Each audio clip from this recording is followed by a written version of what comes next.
Hello बच्चों, let's see the question is 5 rods of same dimensions are arranged as shown in figure. They have thermal conductivity K1, K2, K3, K4 and K5.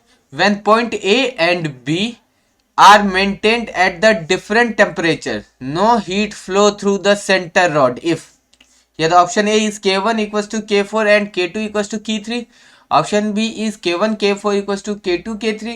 Option C is K1 K2 is equals to K3 K4 and the option D is K1 by K4 and K2 by K3.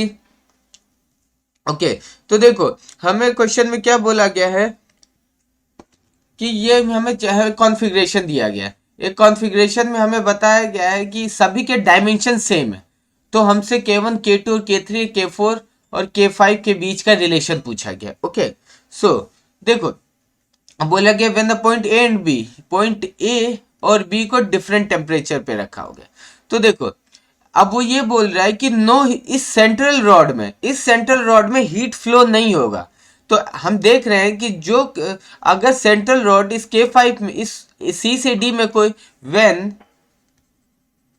There is no heat current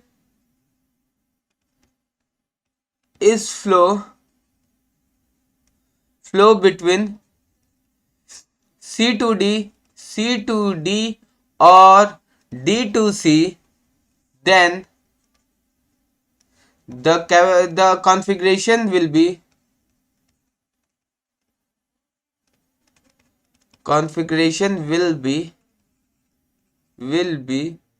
is, तो देखो configuration कैसा बनेगा, तो फिर हमारा ऐसा बन जाएगा। तो देखो ये A है, ये C है, ये B है और ये D है।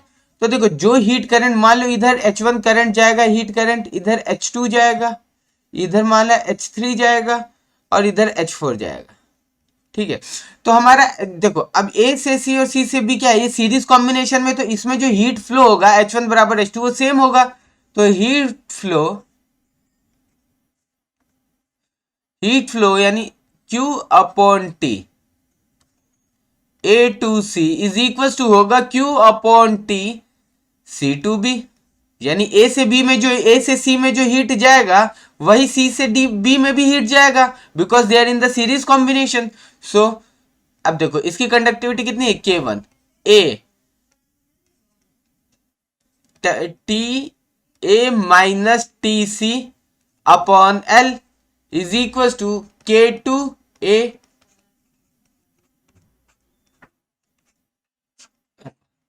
देखो एल से एल, क्योंकि देखो इनके क्या डायमेंशन, ये कॉन्फ़िगरेशन सेम है, तो हमें ये मिलेगा। तो यहां से हमें मिल गया ना TA minus TC upon TC minus TB is equal to K2 upon K1। ये हमारा एक इक्वेशन एज इट इज। अब देखो जो करंट हमारा A से D में जाएगा वही करंट हमारा D से B में जाएगा। So heat current flow in Q upon T A to D is equal to Q upon T D to B। So अब देखो यहां K3A TA minus TD upon L is equal to K4A TD minus TB upon L. Now cancel this because they have the same configuration dimensions. So TA minus TD upon TD minus TB is equals to K4 upon K3. अब देखो हमें question में क्या दिया गया कि C और D में हीट करंट फ्लो नहीं हो रहा, मींस जो टेम्परेचर C का होगा, यानी यहाँ का टेम्परेचर अगर हम माने TC है और यहाँ का टेम्परेचर TD है, अगर इनमें हीट करंट फ्लो नहीं हो रहा, मींस हम कह सकते हैं TC is equal to A TD।